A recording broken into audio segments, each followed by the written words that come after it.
Okay, learners, welcome to today's video, and we are going to be looking at the IEB pattern. We're specifically going to be looking at phase 1. So let's take a detailed look through what is expected of you.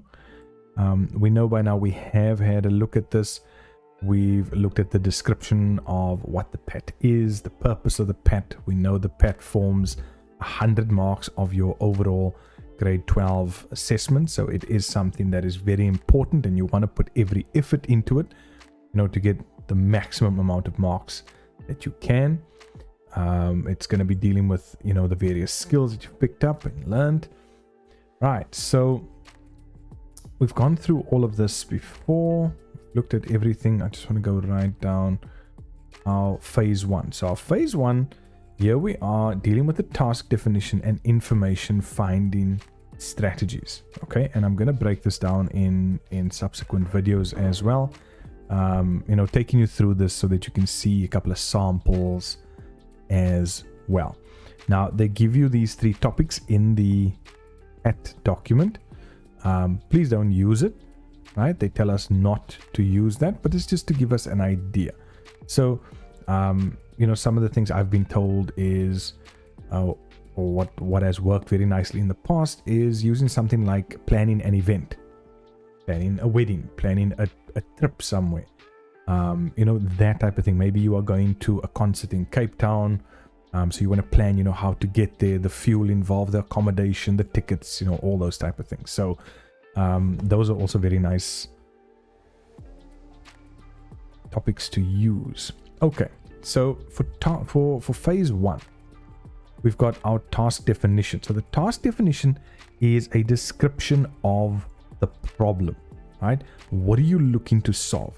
You want to work out how to plan a wedding to cater for 180 people, something like that. So you're going to have a task definition. You're going to have to formulate a main question, or in other words, a key objective. In other words, what is the entire task actually about? Okay, and you're going to ask questions that will provide the type and amount of info that will satisfy the definition to the problem. And you can use close-ended questions or open-ended questions. We generally recommend you use closed-ended because it just makes it simpler when you need to move to the next phase. Those questions need to be categorized, right? And for each question, you must indicate a method, a source, and a strategy for searching, right? So this is what the table should look like. So basically, guys, for phase 1, and here they give us submission of evidence, right? Because you need to fill this in. Have you got a description of the problem? Have you got a main question that's been formulated? Have you got a variety of questions? Are they categorized, right? Do you have a reference list as to where you went to? Do you have a picture showing that you ran a spell check on your document? And have you checked the word process and assessment tool and marked off the requirements achieved during phase 1? So there is a lot of, sort of rigorous checking through all of this. So I'm going to go through this again. For phase 1, you are creating a Word document. That Word document must have a cover page, right? That cover page will indicate, you must indicate, obviously your name, surname, what your topic is, your grade, those, basic type of details on the cover page. Then you're going to have a task definition.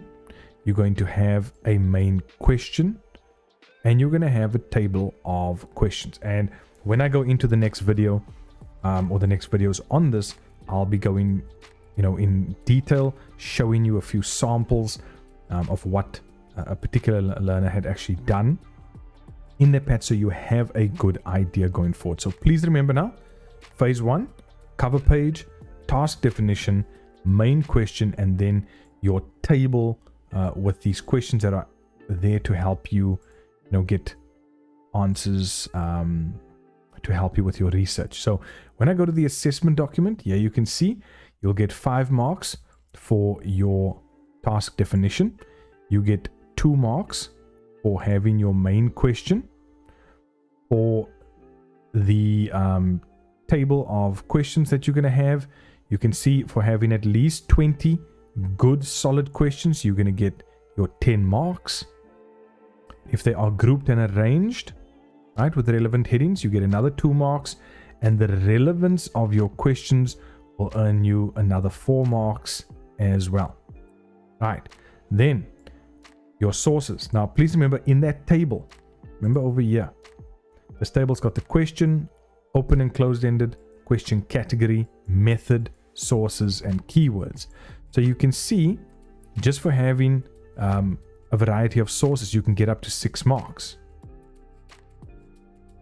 The criteria as to how the information will be assessed, gathered, recorded, evaluated has been provided. So if you've provided that, again, there's another 6 marks. Accuracy, appropriate document submitted, free of typing and spelling errors. So just for doing that spell check, you're going to get 3 marks. And for showing that you've done that. And then time management, for handing this in on time, you're going to get 2 marks. Guys, come on. Okay. So you can see, let's just go to the top here again. Like I'm saying to you, task definition is 5 marks, main question is 2 marks, but that table, right, that table is going to be 10, 12, 16, that's almost 22 marks, no, 28 marks just from that table. Okay, this table over here, completed, that's like 28 marks right there. And then 3 marks for your spelling. Make sure you've actually put a screen dump to show that you've done it, and then handing it in on time, it's 2 marks. And that's how we get our 40 marks for phase 1. Okay, so in the next video, I'm going to go through the task definition itself, show you an example. The next one I'm going to go through is the main question, and then the table. So please do make sure you like, you subscribe, and you hit that notification bell, so when I release these videos, you get them immediately and you can start working and cracking on that